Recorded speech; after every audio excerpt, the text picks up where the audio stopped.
All right, everyone. Welcome to another edition of Chamber Chat. I'm your host, Jeff Griffin, president of the Peoria Area Chamber of Commerce and CEO Council. Special guest today from Easterseals, my good friend, president and CEO of Easterseals, Steve Thompson. Steve, welcome to Chamber Chat. It's great to be with you.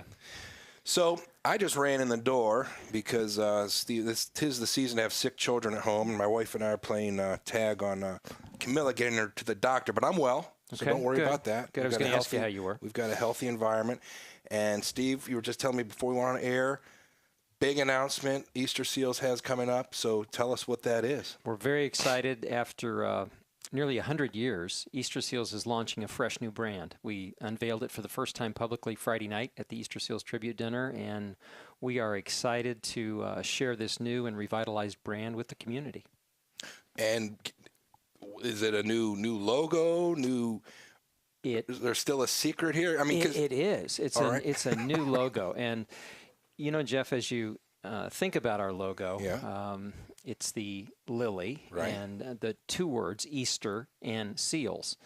And for many people, those two words were confusing. They weren't sure if we were an organization that did something only around the Easter season, or what are seals exactly? Are they marine mammals, or are they little stickers? Or I mean, there was just a lot of confusion, particularly among a younger generation of people. Okay.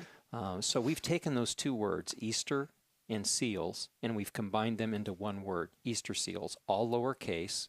Very contemporary, very forward-thinking, a very energetic and contemporary brand. All right. And so the lily stays? The lily is not in our logo any longer. The lily is gone after 100 years. Yeah, it will always have a place in our heart as a heritage brand and logo, and we still will produce the Easterseals every spring. But as far as our name and logo, it's new. The color is new. We've moved from red to Easterseals orange and yellow. So it's a very vibrant, friendly feel to it. And as we looked at the color spectrum of the not-for-profit sector nationwide, many of the not-for-profits live in that red and blue space. And if you look at the orange and yellow hues, it was pretty vacant, pretty open. And so we wanted to claim a space that would give us a unique identity and a fresh, exciting look, and so we now have Easterseals yellow and predominantly Easterseals orange. All right. Well, when we push this out on our social media, this podcast here, we'll have to make sure we include a link to it or somehow, so we'll get that all arranged with you guys. Yeah, the visual is great, and it has a new tagline, and I guess as much as anything, we're excited about the new tagline. All right. Easterseals, one word, and the tagline is taking on disability together.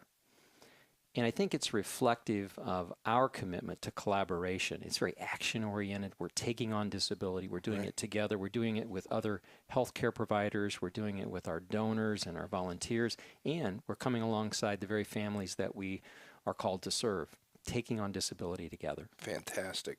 Well, I know since I've been in Peoria, Easterseals is very prominent here in Peoria. Lots of great events and lots of great services. And I think maybe we may take for granted that everyone knows exactly what you guys do. So taking on disability together, did I get it right? Right. Okay, it's pretty good for a guy with just hurting, you know. So it's it's good. It's catchy. It is catchy. Yeah. It is catchy.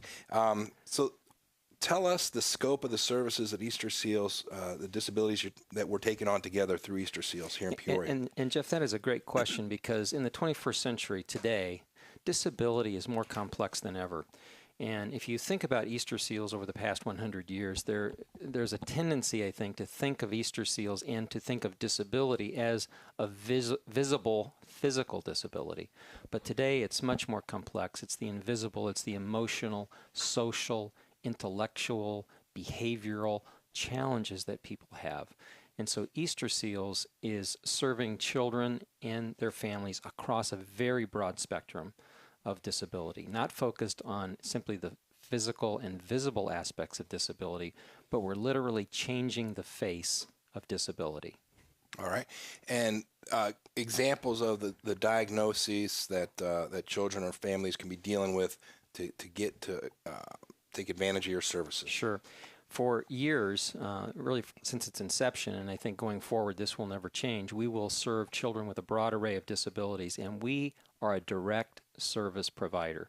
Whereas some organizations tend to focus their efforts on research for cure or cause, Easterseals has always been about meeting people where they are today with the needed supports and services that they need to reach for and achieve their full potential. So some examples of disability that you might think of immediately would be, well, a child with cerebral palsy or a child with a mobility impairment. People often think of walkers and wheelchairs and crutches and braces on legs, things like that. We do all of that. We'll continue to do all of that. But there's also a growing array of disability that is not so visible. And a good example of that is autism. Autism now is one of the most prevalent developmental disabilities in the world. And the prevalence rate now is 1 in 68 kids. So one of the things that we're focused on right now at Easterseals is a major collaboration taking on autism together with other healthcare providers, families, to really create a best-in-class center for autism. We're calling it the Autism Collective. Okay. And so as I've grown up,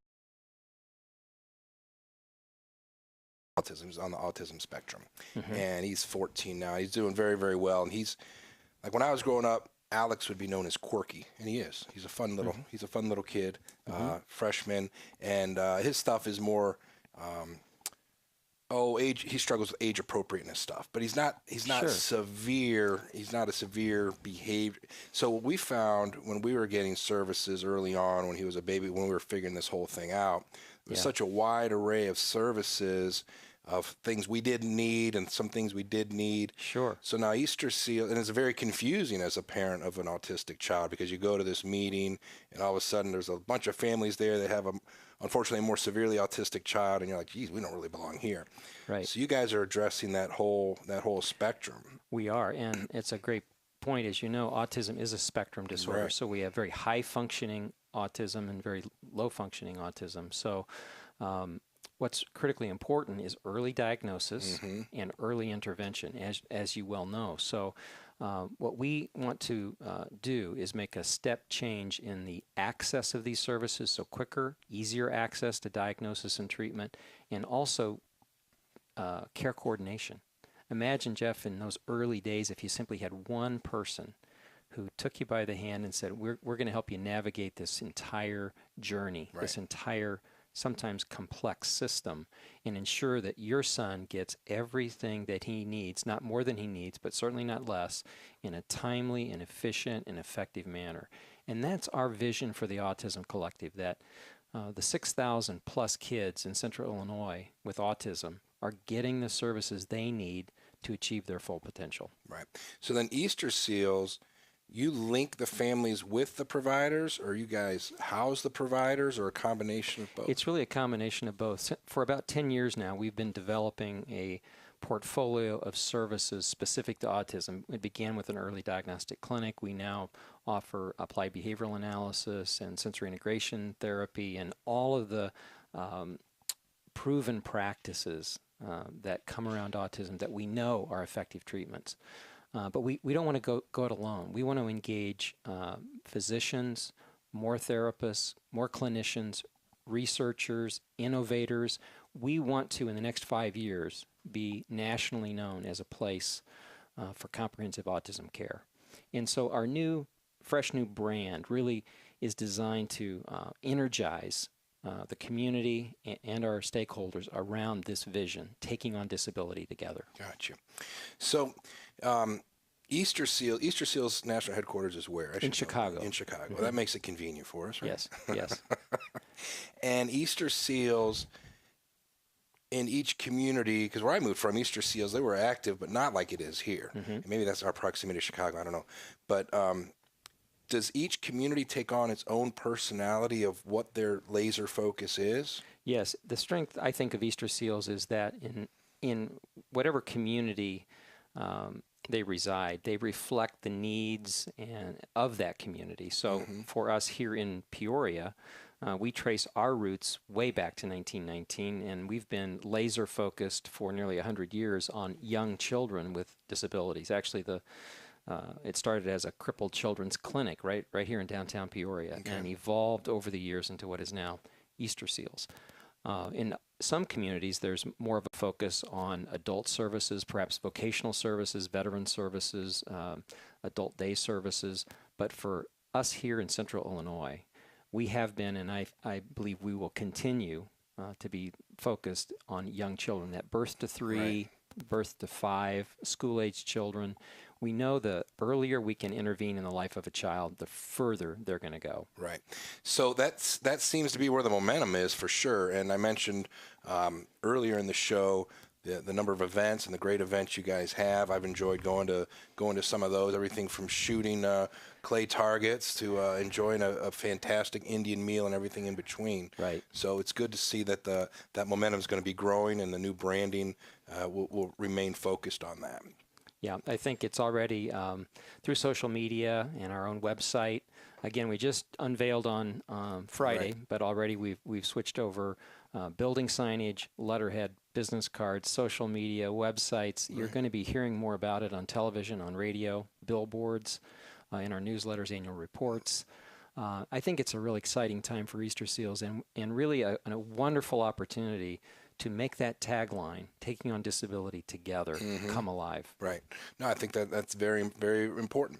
So we're winding down, running out of time here, and we got a lot going on. Is there anything coming up that you want to plug, make sure people know about that's going on with Easterseals? Well, we just came off of the Easterseals tribute dinner on Friday night in honor of Sue Yoder Porcheller, and I just want to say that she was such a deserving honoree. It was a great night, 500 people in the room. It also gave us the opportunity not only to unveil our new brand and to provide a very fitting tribute to a remarkable woman, but it also provided us the opportunity to share with the audience our vision around this Autism Collective. So it was a great night, and we're just really fresh off of that.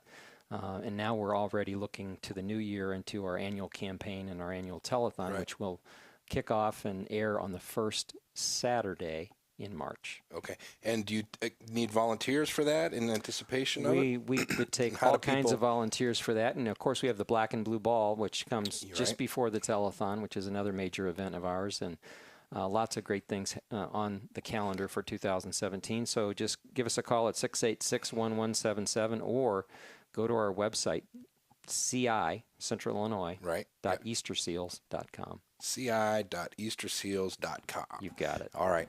So listen, one thing I want to make sure listeners and viewers understand, and I say this all the time, but Easterseals is a partner in our business community, and I love Easterseals is a member of the Chamber of Commerce and the CEO Council, which is a huge investment of time on their part. And this whole idea, we've got Alignment Peoria starting, which is going to have to be another show where it's kind of a womb to adulthood program for our kids and for our community. And we're glad to have you on board.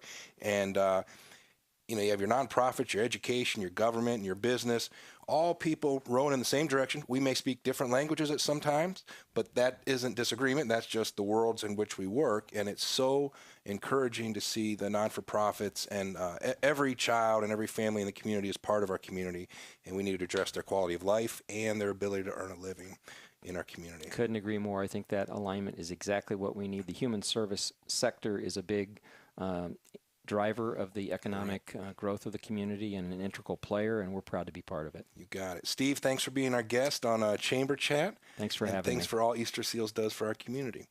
All right, folks, thanks for joining us. We'll see you next time on Chamber Chat.